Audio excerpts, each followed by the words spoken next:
May mga alaala tayong pinipilit kalimutan pero minsan, sila mismo ang bumabalik, dala ang amoy ng gabi, ang lamig ng hanging walang direksyon, at ang mga matang nanonood mula sa dilim.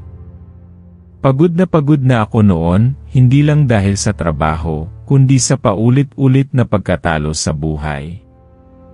Wala akong pera, wala akong sariling bahay, at pakiramdam ko, wala na ring saysay ang bawat araw na lumilipas. Kaya nang tinawagan ako ni Lola at sinabing, umuwi ka muna rito, apo. Pahinga ka sa amin, parang may kaunting liwanag na sumilip sa gitna ng dilim. Hindi ako nagdalawang isip. Matagal na rin mula nang huli akong bumisita sa kanila. Doon sa baryong malapit sa paanan ng bundok, kung saan halos lahat ay magkakamag-anak, at ang gabi ay parang mas mahaba kaysa sa araw. Tahimik. Malayo sa ingay ng Maynila. At sa likod ng katahimikang yon may kung anong hindi mo mabigyang pangalan. Pagdating ko sa bahay ni na Lolo at Lola, sinalubong ako ng mainit na yakap at mabangong tinola. Nakaupo na agad si Lolo sa papag, may hawak na tabako, at gaya ng dati, nagsimula na naman siyang magkwento. Tungkol sa mga aswang, sa mga engkanto, sa mga nawawalang bata. Noon bata pa ako, kinikilabutan ako sa mga kwento niya. Pero ngayon, parang biro na lang ang lahat. Hanggang sa maramdaman kong hindi siya nakangiti habang nagkukwento. Apo, sabi ni Lolo, huwag kang lumabas pag 10:00 na ng gabi. Kahit anong mangyari. Tumawa ako. Lolo naman, parang bata pa rin ako sa paningin mo. Pero hindi siya tumawa. Tiningnan niya ako diretso sa mata, at sa tono ng boses niya, alam kong hindi ito isa sa mga kwentong pantulog lang. Sa unang gabi ko sa kanila, maayos naman ang lahat. Tahimik ang paligid. Mahina ang ilaw ng gasera at malamig ang hangin. Ngunit pagsapit ng hating gabi, nagising ako sa isang kakaibang tunog, parang may kaluskos sa labas ng bintana, kasunod ng ungol ng aso na parang may kinatatakutan. Tumayo ako at sumilip. Walang tao. Pero may anino sa gilid ng punong mangga. At sa aninong yon may nakatayo. Kinabukasan, ikinuwento ko iyon kay Aling Petra, ang kapitbahay na matagal na ring kaibigan ni Lola. Napangiti siya, pero hindi mapakali ang mga mata. Baka naman napaginipan mo lang, iho, sabi niya. O baka may ibang dahilan, sabay kindat ng apo niyang si John, kababata ko, at tanging kakampi ko sa lugar na yon. Lagi siyang may dalang jokes, at kahit gaano ka-creepy ang mga kwento sa baryo, nagagawa niyang pagaanin ang pakiramdam ko. Nang araw na yon, nagyaya siyang pumunta sa sapa. Nagkwentuhan kami, nagtawanan, at sa kauna-unahang pagkakataon sa ilang linggo, nakangiti akong muli. Pero pagbalik namin, seryoso na ulit ang paligid. Si Lola, nagkukusot ng damit sa labas, pero parang wala sa sarili. Si Lolo, nakatingin sa may altar, parang may iniisip ng malalim. Apo, sabi ni Lola, baka gusto mong bumalik sa Maynila, may mga bagay dito na hindi para sa'yo. Hindi ko maintindihan. Kahapon lang, niyayakap nila akong parang batang matagal nilang hindi nakita. Ngayon, parang may tinatago sila. At sa sumunod na gabi, muli akong ginising ng kakaibang tunog. Pero hindi ito kaluskos, kundi mahihinang bulong. Paulit-ulit. Sa may bintana, sa may kisame, at minsan parang sa ilalim ng kama. Tumayo akong dahan-dahan. Nagtungo ako sa sala. Walang tao. Pero ang pinto, nakabukas ng bahagya. At sa labas, may naiwanang bakas ng paa sa putik, hindi normal ang hugis nito. Parang hayop pero nakatayo. Kinabukasan, habang naglalakad kami ni Junjun sa palayan, may sinabi siyang hindi ko inaasahan. Aaminin ko na, pre, sabi niya, may mga gabi talaga na may nawawala sa baryo. Mga alagang hayop, minsan manok, minsan kambing.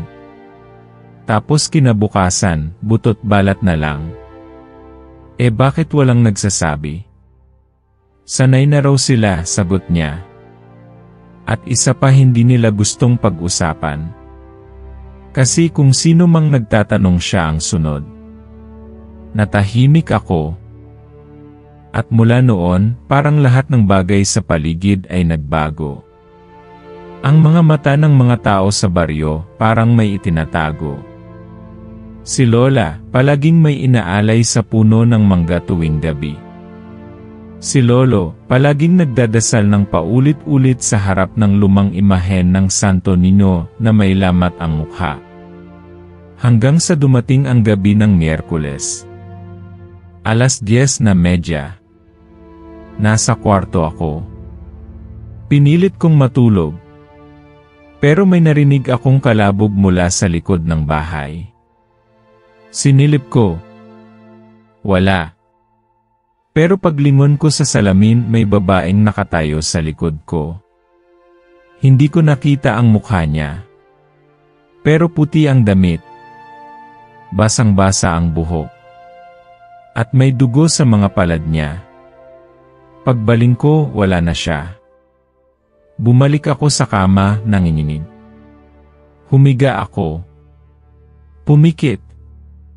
Pero ilang minuto lang, may narinig akong boses ni Lola. Nasa labas ng bahay.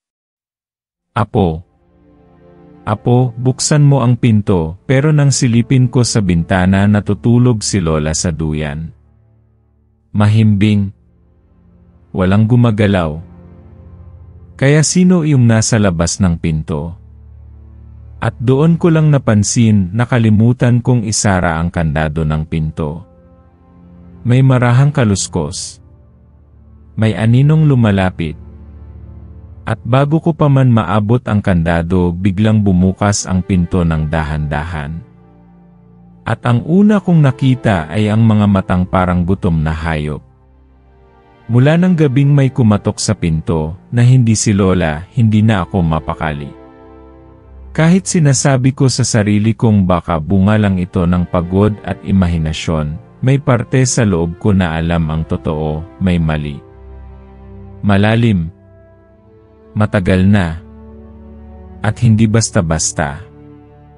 Kinaumagahan, walang imik si Lola habang nagtitimpla ng kape. Si Lolo, tulala sa may bintana, parang may inaabangan. Walang nagtatanong sa akin kung kumusta ang tulog ko, pero ramdam ko sa mga mata nila na alam nilang may nangyari. Pilit ko silang kinakausap pero ang laging sagot ay, wala yon, apo. Huwag mo nang isipin. Pero paano mo kakalimutan ang isang boses na tumatawag sa iyo gamit ang tinig ng mahal mong tao, pero hindi siya? Habang naglalakad ako papunta sa talon kinahapunan kasama si Junjun, napansin kong may luma at sirang bahay sa gilid ng gubat.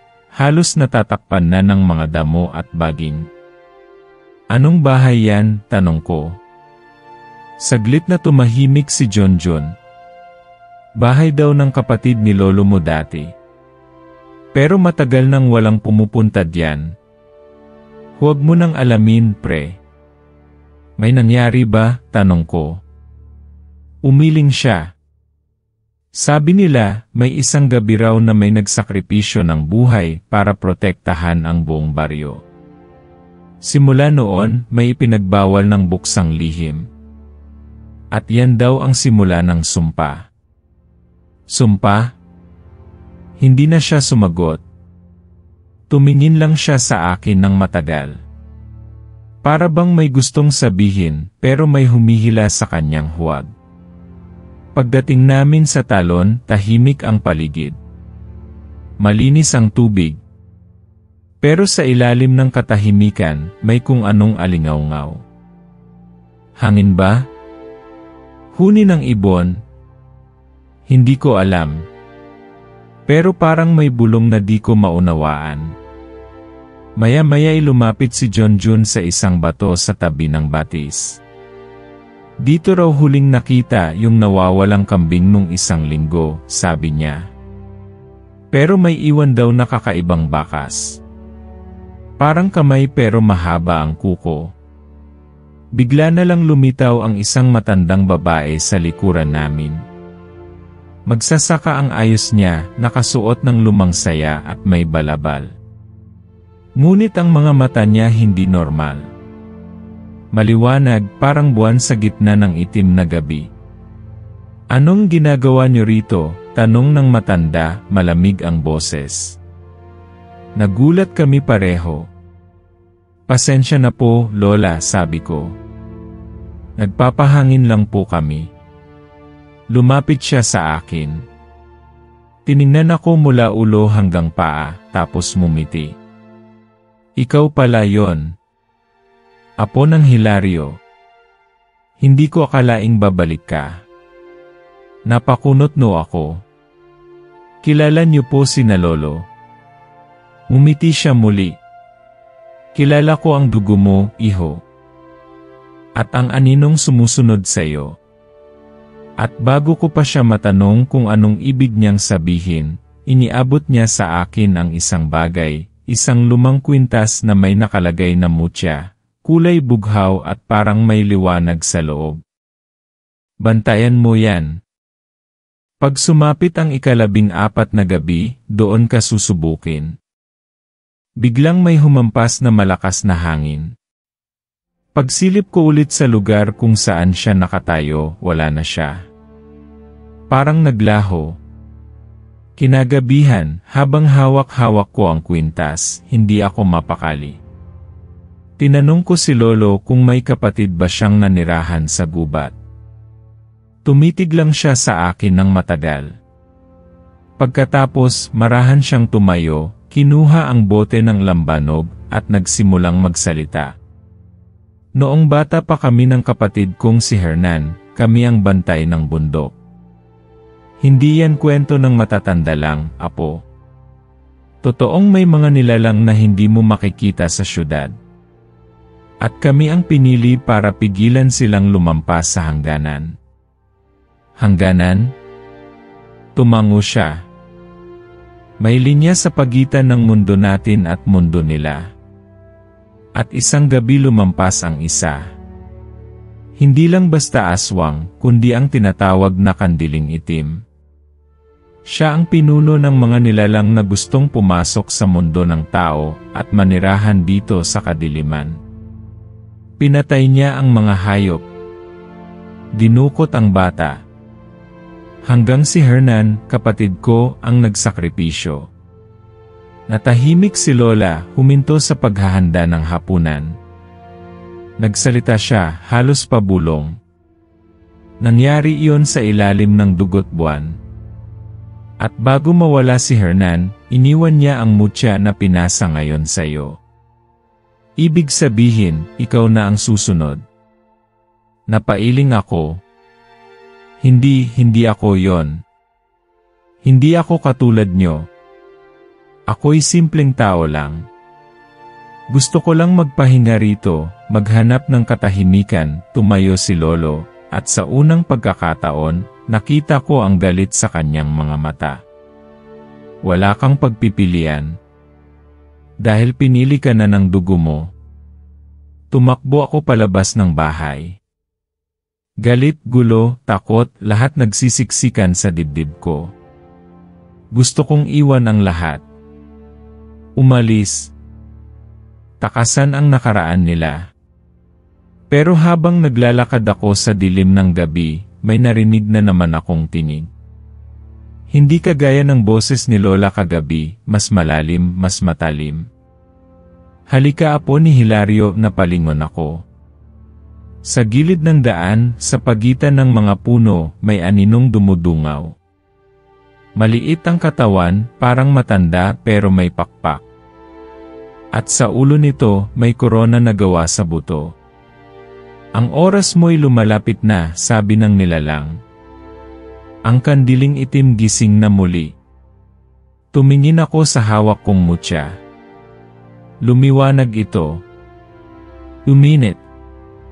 Parang may tinig sa loob na tumatawag, hindi para takutin ako, kundi para ihanda ako.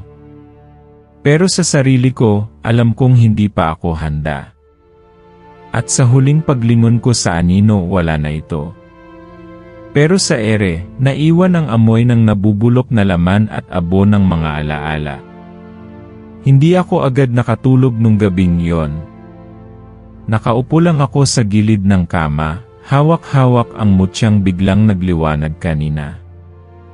Ramdam ko pa rin sa palad ko ang init nito, parang may pulso. Parang buhay. Pero sa puso ko, mas matindi ang kirot. Hindi dahil sa takot sa mga nilalang na bumabangon sa dilim, kundi dahil sa bigat ng mga tanong na walang kasagutan. Bakit ako? Bakit kailangang ako ang humarap sa kasaysayang pilit nilang tinago? Laging lihim. Laging sugat na nilalatagan lang ng katahimikan. Ang totoo, bata pa lang ako, dama ko nang may tinatago sa pamilya namin. Tuwing may bagong buwan at may nadidisgrasya sa baryo, laging hindi lumalabas sina lolo at lola. Kapag may nawawalang hayop, may ritual sila sa ilalim ng puno ng mangga. Akala ko dati tradisyon lang. Ngayon ko lang naintindihan, proteksyon pala. At ngayon, ako na ang kailangang magpatuloy. Pero paano ko ito tatanggapin, kung kahit sarili ko, hindi ko pa kilala? Lumaki akong walang ama. Sabi ni nanay, di niya raw ako kilala, isang lalaking dumaan lang sa buhay niya gaya ng hangin sa gabi. Wala akong permanenteng tahanan. Inilako ako ng tadhana mula Maynila hanggang Cavite, hanggang sa nauwi akong mag-isa sa maliit na kwarto, nagkakasya sa instant noodles, at pangarap na lumulubog na lang sa gabi. Wala akong matibay na pundasyon. Puro bitak, puro lamat. At ngayon, ako ang tagapagtanggol ng isang bagay na di ko man lang pinaniwalaan noon. Napaigtad ako nang marinig kong bumagsak ang isang bagay sa bubong. Parang bato. O paa. Tumayo ako. Lumapit sa bintana. Wala. Pero biglang tumahol ang aso ni Mang Roel sa kabilang bahay, paulit-ulit, galit na galit. Pagbaba ko sa sala, nakita ko si Lolo, may hawak na itak, nakatayo sa pintuan. May gumagalaw, sabi niya. Hindi ito basta hayop. Lolo, mahina kong tawag. Hindi siya lumingon. Umalis ka na dito bukas, apo. Habang kaya mo pa. Bakit ayaw niyong ipaglaban to? Akala ko ba pinili niyo tong daan na to? Huminga siya ng malalim. Kasi alam ko kung anong kapalit. Hindi lang dugo, kundi kaluluwa. Nagulat ako nang biglang humawak si Lola sa balikat ko mula sa likod. Nang lingunin ko siya, may luha sa mga mata niya. Nung panahon ng kapatid ni Lolo mo, pinili rin niya ang laban.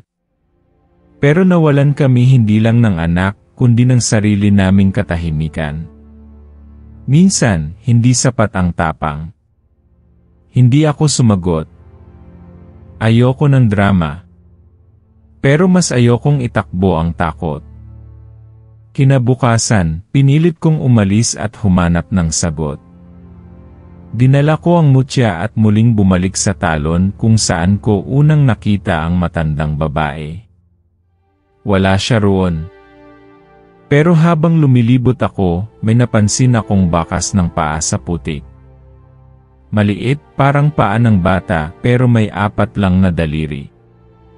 Sinundan ko ito hanggang sa isang sapa, kung saan may lumulutang na patay na pusa, wala na ang laman loob.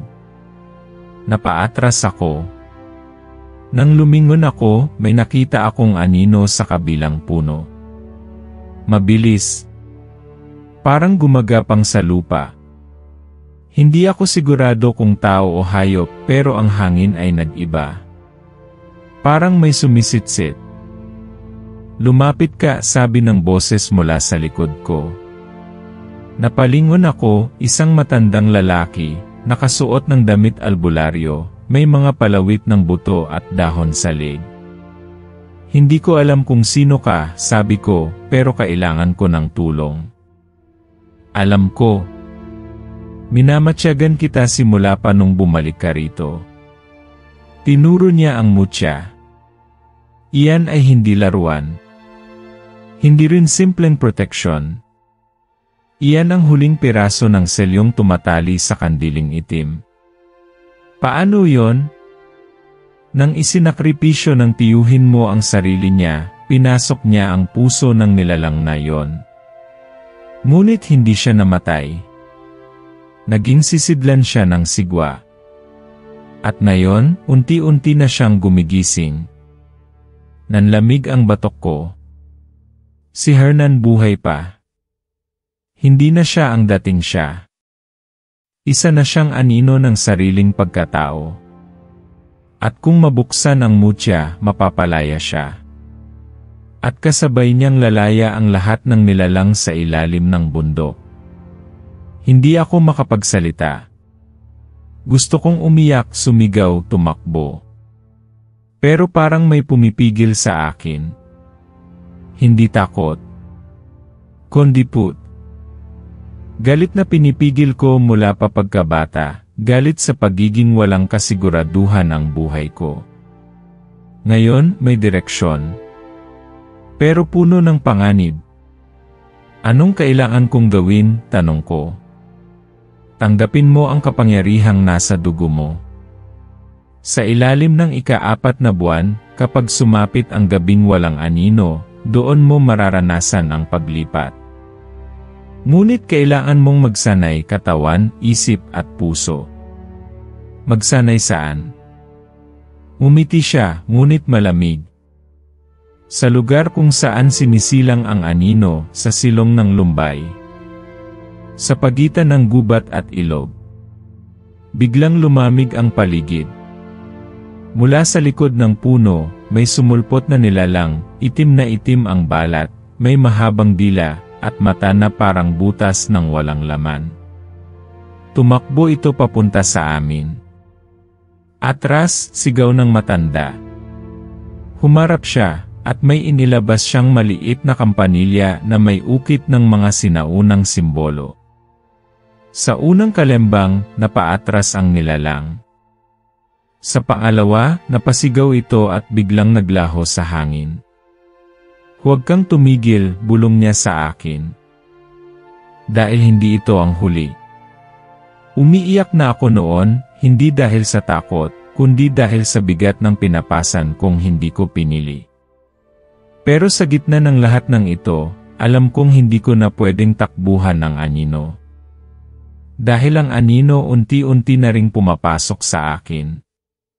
Simula nung gabi na yon, nung muntik kaming atakihin ng nilalang na parang kinatas mula sa kadiliman, hindi na naging pareho ang paligid.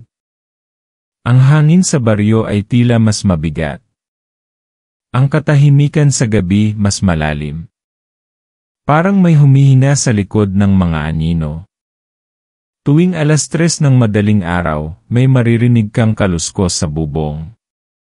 Minsan ay mga yabag sa bakuran. Isang gabi, nakita ko ang manok ni Aling Rosa, duguan, wala ng ulo.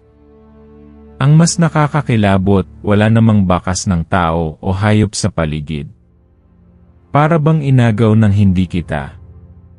Si Junjun, na dating palangiti at makulit, ngayon ay tahimik na rin.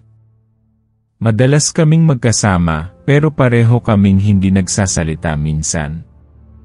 Pareho naming nararamdaman na may paparating. Na kahit anong pilit naming itanggi, may bagay kaming kailangan harapin, hindi lang para sa sarili namin, kundi para sa lahat ng taong walang kamalay-malay sa panganib.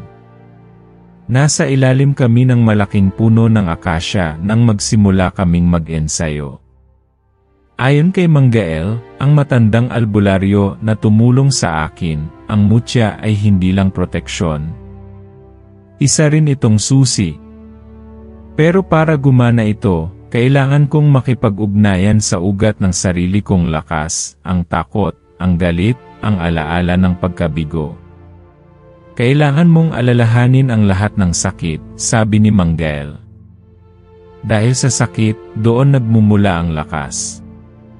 Pero kung hindi mo ito kakayanin, dudurugin ka ng mutya. Kaya't sinubukan kong ilabas lahat. Naalala ko si nanay na iniwan akong mag-isa para makipagsapalaran sa ibang bansa. Naalala ko ang gabing hindi na siya bumalik. Ang taong tinatawag kong ama na hindi man lang ako tiningnan. Naalala ko ang sarili ko, nakaupo sa ilalim ng tulay habang umuulan, basang-basa, at walang ibang kasama kundi ang gutom at lungkot. Habang kinikilala ko muli ang mga sugat ko, naramdaman kong umiinit ang mutya sa dibdib ko. Umuga ito, parang sinisipsip ang bawat piraso ng alaala ko. Hanggang sa biglang lumiwanag. Isang bughaw na apoy ang bumalot sa paligid. Napaatras si Junjun, gulat na gulat. Tangina, pre ano yan? Hindi ako makapagsalita. Ang katawan ko parang pinipilipit. Ang isip ko, binabalikan ang lahat ng sandaling gusto kong kalimutan. Hanggang sa unti-unti, parang may liwanag na bumalot sa akin, na para bang tinatanggap ako ng mutya. Hindi bilang bayani kundi bilang basag na tao na pilit tumatayo. Magiging mas mahirap pa to sa mga susunod na gabi, sabi ni Manggael. Kailangan mong piliin yan araw-araw. Dahil ang kalaban natin hindi lang halimaw.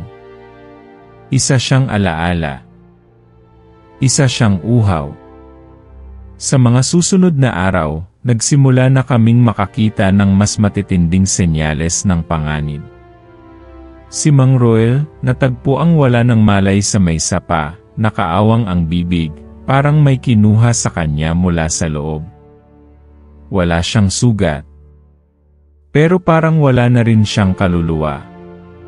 Sa paaralan, may mga batang nagsabing may nakikita raw silang lalaki sa bintana tuwing 2:00. Lalaki raw na walang mukha. Isang gabi, narinig ko si Lola, umiiyak sa loob ng banyo. Nang kumatok ako, di siya sumagot. Pagbukas ko ng pinto, wala siyang luha. Pero ang mata niya, wala na sa kasalukuyan, parang binabalikan ang isang gabi na matagal na niyang nililibing. Hindi rin ako mapakali tuwing gabi. Sa panaginip ko, palaging may isang aninong lumalapit sa akin, pabulong na nagsasabing, malapit na. Ihanda mo ang puso mo. At alalahanin mo mahal kita. Hindi ko alam kung sino yon. Pero sa bawat ulit ng panaginip, mas malinaw ang boses niya. Parang may damdamin. Parang may koneksyon. Baka siya ang dating si Hernan, sabi ni Junjun. Yung tiyuhin mong sinapian ng kandiling itim. Baka may natitira pa sa kanya. Paano kung siya rin ang umaakit sa akin para buksan ang selyo, tanong ko. Hindi siya nakasagot. Lalong dumami ang tanong. Lalong lumalim ang gabi. Isang gabi, habang nakaupo kami sa harap ng kubo ni Manggael, pinakita niya sa amin ang isang lumang mapa ng bundok. Doon raw, sa ilalim ng mga ugat ng punong balete sa tuktok, may nakatagong pintuang nilimot ng panahon. Kung saan, ayon sa alamat, ay nakatali ang huling piraso ng katauhan ni Hernan. Doon din, maaaring manggaling ang pagbitaw o pagbagsak ng kandiling itim. Ngunit hindi kayo pwedeng basta lumapit, babala niya. Kapag hindi sapat ang lakas ng loob ninyo, sasagpangin kayo ng dilim. Tumingin ako kay Junjun. Tinitigan ko ang mukha niyang dating palatawa, pero ngayon ay puno ng takot. Pre, sabi ko, kung ayaw mo nang sumama, naiintindihan ko. Umiling siya. Hindi. Kasama mo ako rito hanggang dulo. Di ka na ulit mag-isa. At sa gitna ng gabing iyon, habang ang mga alitaptap ay kumikislap na parang huling liwanag ng pag-asa, narinig naming muli ang sit-sit ng hangin. Malamig. Mahaba. Sumasayaw sa hangin. Sa malayo, sa gilid ng gubat, may puting aninong dumaan. Matangkad. Walang ulo. Ang anino niya ay mas mahaba kaysa sa katawan, at sa likod niya, may mga matang pula nagmamasid. Ang gabi ay hindi na basta gabi. Ito ay unti-unting nagiging larangan ng giyera. At kami-kami ang piniling tumindig, kahit durog, kahit takot, kahit hindi buo. Simula ng gabing iyon, mas naging matalim ang katahimikan. Hindi na lang basta takot ang bumabalot sa paligid, parang may inaabangang pumutok. Parang bagyong hindi mo kita, pero ramdam mo na sa balat ang hagupit ng paparating. Naging mas madalas ang mga kababalaghan. May buntis na natagpuan sa may ilog, wala nang malay at umiiyak kahit tulog. Paulit-ulit niyang sinasambit ang salitang, ikapitong buwan, kahit hindi niya alam kung anong ibig sabihin. May isa namang matandang babae na biglang sumigaw sa gitna ng palengke, hawak ang isang garapon na puno ng itim na likido. Ipinagdidikdikan niya na ito raw ang dugo ng pinipigilang alaala. Dinala siya sa barangay hall, pero pagdating doon, bigla siyang naglaho. Habang tumitindi ang mga pangyayari, si Junjun ay nagiging tahimik.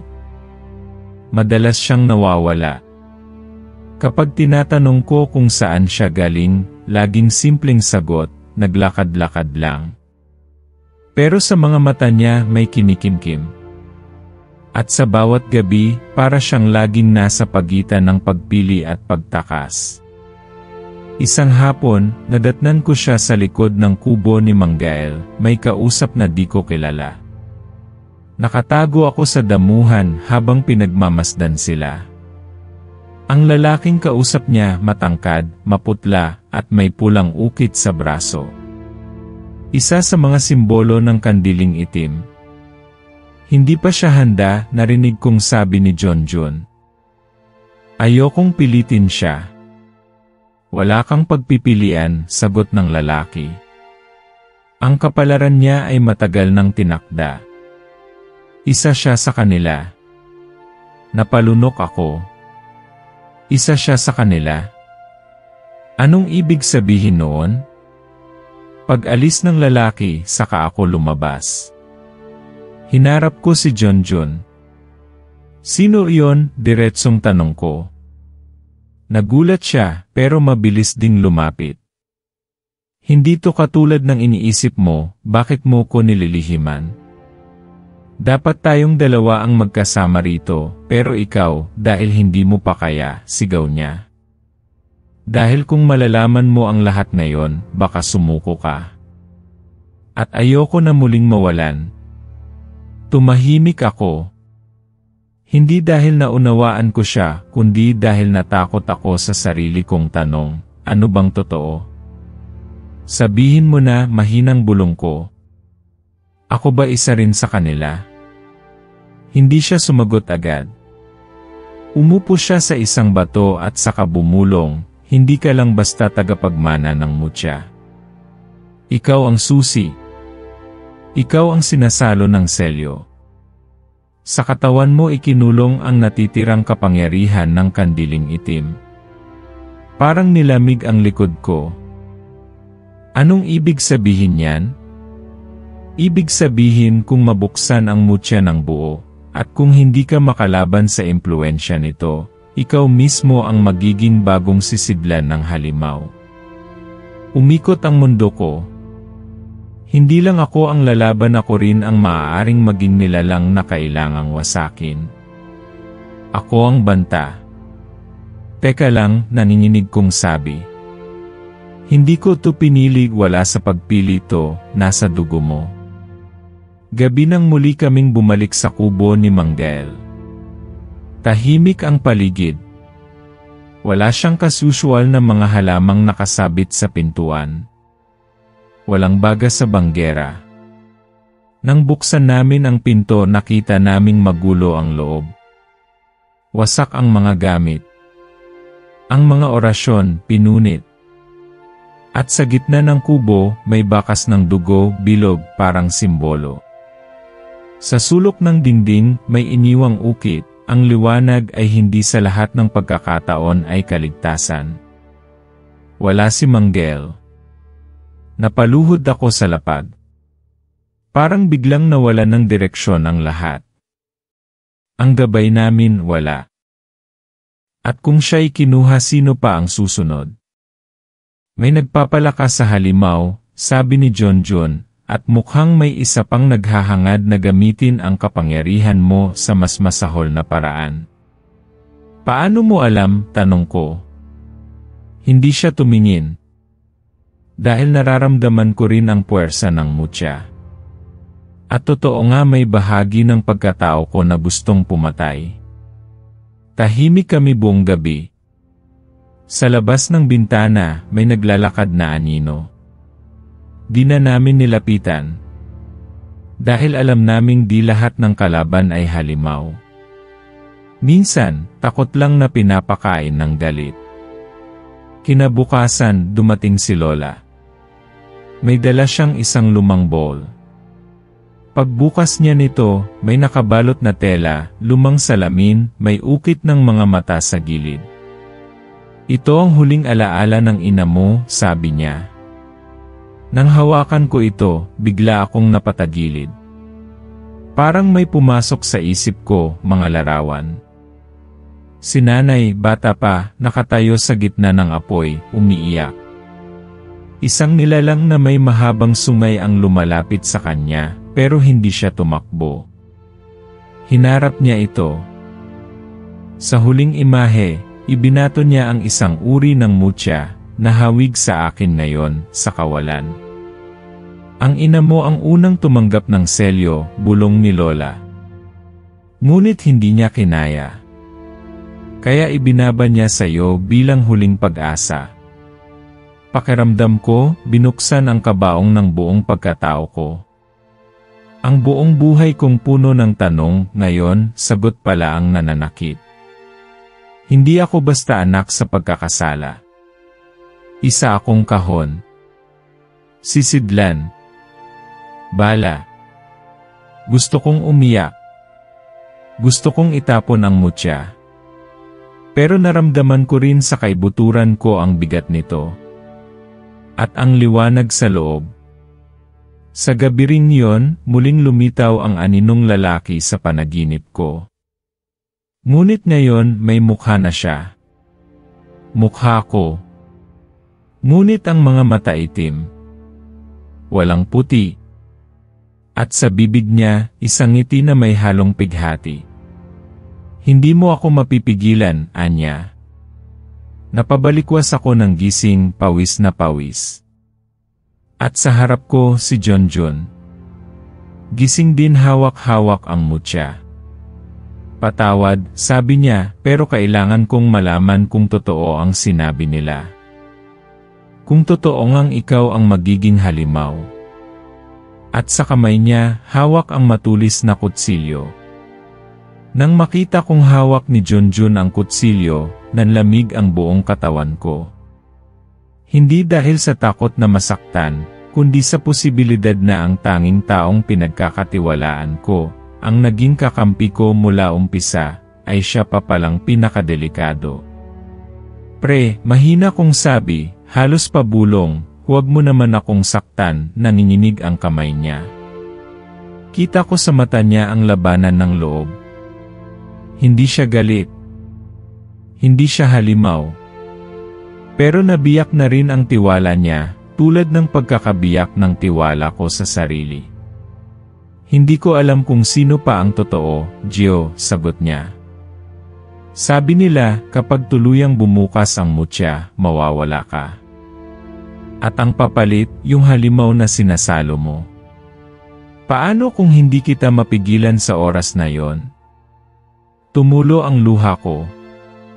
Hindi dahil sa sakit, kundi dahil sa bigat ng katotohanan, wala na talagang ligtas.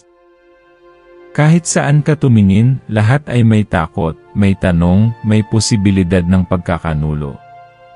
Kung ako nga ang magiging halimaw, bulong ko habang unti-unting lumalapit, ikaw na ang tumapos sa akin. Pero kung may natitira pa akong pagkatao, kung may kaya pa tayong ilaban, lalabanan natin to, magkasama. Tumigil siya.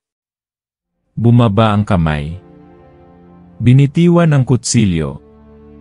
At sa wakas, muling bumalik ang dating John, hindi perpekto pero tapat. Bigla, yumanig ang lupa. Parang may gumapang na lakas mula sa ilalim ng kubo. Tumayo kami, alerto. Ang mutya, biglang nag-init sa dibdib ko. At mula sa labas, may narinig kaming sigaw, hindi tao, hindi hayop, kundi parang tinig na binubuo ng libo-libong kaluluwa. Lumabas kami. At doon namin siya nakita. Isang nilalang na animoy ulap ng kadiliman, may katawan pero walang anyo. Lumulutang. Ang mga mata nito ay pulang-pula, at sa bawat hakbang, natutunaw ang damo, nangangalay ang hangin.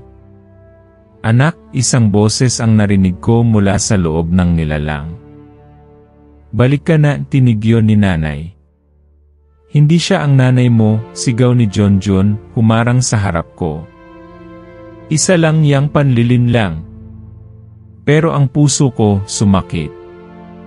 Kasi, kahit alam kong kasinungalingan gusto kong maniwala. Gusto kong may nanay pa ring naghihintay. Gusto kong may bahagi pa ng nakaraan na pwede kong balikan. Lumapit ang nilalang. Mas naging malinaw ang anyo nito, isang lalaki, na may mukha kong tila baluktot, na may pakpak ng paniki at balat na tila sinunog. Ito ang magiging ikaw, sabi niya. Kapag hindi mo ako tinanggap mawawala ka. Sa sandaling yon, lumutang ang mutya mula sa dibdib ko. Umikot ito sa pagitan naming dalawa. Mainit. Nag-aapoy. At sa bawat ikot nito, nararamdaman ko ang lahat ng sakit, galit, at takot na tiniis ko buong buhay. Mga alaala ng pagiging iwan, ng kawalang saysay, ng gabi ng gutom, ng panahong walang yakap, ng pagkabigo, ng pangungulila. Tumakbo ako palapit sa nilalang. Si John, pilit akong sinundan. Pero hinawi siya ng hangin, tumilapon siya sa gilid, nawalan ng malay. Mag-isa na ako ngayon. Nakaharap sa sarili kong anino. Humigpit ang hawak ko sa mutya. Kung ako ang magiging halimaw, sigaw ko, ako rin ang pipigil sa sarili ko. Itinapat ko ang mutya sa gitna ng katawan ko. Sumigaw ang nilalang. Sumiklab ang bughaw na apoy. At sa harap ng apoy, nakita ko ang alaala ni nanay, yakap niya ako noong sanggol pa ako, ang tanging sandali na naramdaman kong buo ako. Tumingin ako sa nilalang. Hindi ako ikaw, sabi ko. Hindi ako galit. Hindi ako takot. At sa huling sigaw ko, binalot ng liwanag ang paligid. Pumutok ang mutya. Nagliyab ang paligid at kasabay ng sigaw ng nilalang, bumalot ang katahimikan. Pagmulat ko, nasa gitna ako ng abo. Nakahandusay si John sa gilid, sugatan pero buhay. Lumapit ako sa kanya, binuhat ko siya. Napangiti siya kahit may dugo sa labi. Akala ko tapos na tayo, bulong niya. Hindi pa, sabi ko. May isa pa tayong kailangang harapin. Mula sa abo, may naiwang bagay, isang piraso ng lumang salamin, ang salamin ni nanay. Sa gilid nito, may sulat, ang liwanag na matagal mong hinanap ay nasa loob mo na pala. Tumayo ako, hawak ang salamin. Tahimik ang paligid. Pero alam kong hindi pa tapos ang lahat. May natitirang puwersang gumagalaw sa anino. At ang kapayapaang ito panandalian lang. Habang nilalakad namin ang daan pauwi, may huminto sa amin isang bata, babae, nakaputi. Tumingin siya sa akin. Salamat kuya, sabi niya. Para saan? Para sa liwanag. Umiti siya pero wala siyang anino. Paglingon ko, wala na siya. Napatingin ako kay Junjun. Nakita mo yon? Wala akong nakita, pre, sagot niya. Pero ramdam ko may nagbago na. Tahimik ang mundo namin pero hindi na kami katulad ng dati. Hindi na kami mga batang tumatakbo mula sa dilim. Kami na ngayon ang bantay nito. At kung babalik man ang kadiliman, alam naming may ilaw pa ring tutugon. Dahil minsan, kahit ang puso mong basag kayang magsindi ng apoy na hindi kailanman mamamatay. Pagkalipas ng gabing iyon, ng gabing binasag ko ang mutya, at hinarap ang sarili kong anino, hindi na muling bumalik ang nilalang. Tahimik ang kagubatan. Ang mga ilog muling luminaw. Ang mga hayop na dati naglalaho, nagsimulang bumalik. Pero kahit na muling bumalik ang kapayapaan sa paligid, alam kong hindi na maibabalik ang dati sa amin. Ang mga sugat ni Junjun ay hindi lang pisikal. Bawat galos may kasamang bigat ng mga tanong, mga bagay na hindi na kailanman masasagot ng buo. Minsan, habang naglalakad kami sa palengke, tahimik lang siya. Nakatingin sa mga bata, tapos titingin sa akin at mingiti. Pero may lungkot sa mga mata niya. Para bang kahit ligtas na kami, may bahagi sa kanya ang naiwan sa dilim. Si Mang Deel hindi na nakita. May nagsasabing nakita raw siyang nakaupo sa may talampas, kausap ang hangin. May iba namang nagsasabing sinama raw siya ng mga diwata, bilang kabayaran sa pagtulong niya sa amin. Ngunit para sa akin, si Mang Deel ay bahagi ng dahilan kung bakit kami nagtagumpay. At sa bawat gabing may malamig na simoy ng hangin, naiisip kong baka binabantayan pa rin niya kami sa paraang hindi na kailangang makita. Ang lola ko naman nagsimulang tumahimik. Hindi na siya katulad ng dati na laging nagkukwento ng mga aswang at engkanto. Para bang, matapos naming malampasan ang lahat, nawala rin ang gana niyang ikwento ang mga lihim ng mundo. Pero minsan, kapag gabi at umuulan, naririnig ko siyang bumubulong sa harap ng altar. Pinagdarasal daw niya ako, at ang mutya, kahit wala na yon sa anyo, naniniwala siyang naiwan pa rin ang kakanyahan nito sa akin. Hindi nawawala ang kapangyarihan, apo, bulong niya minsan. Inililipat lang o ipinapasa sa puso ng taong kayang magsalo nito.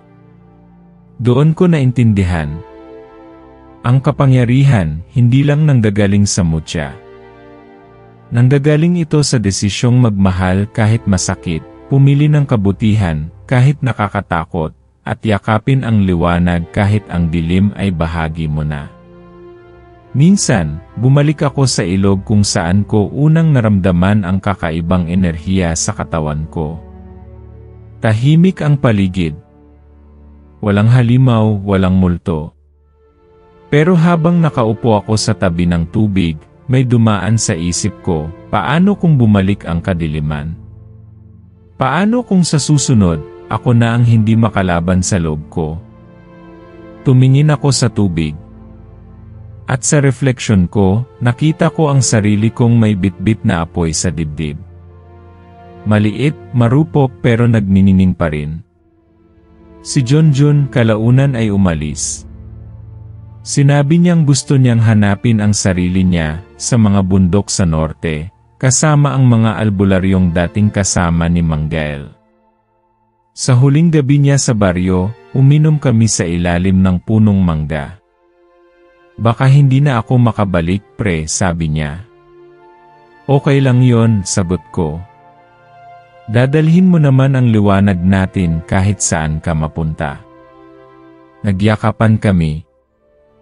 Walang salitang sobra. Walang pangakong hindi tiyak. Basta't may tiwala kaming kung dumating man ang panibagong dilim, hindi kami kailanman magiging mag-isa.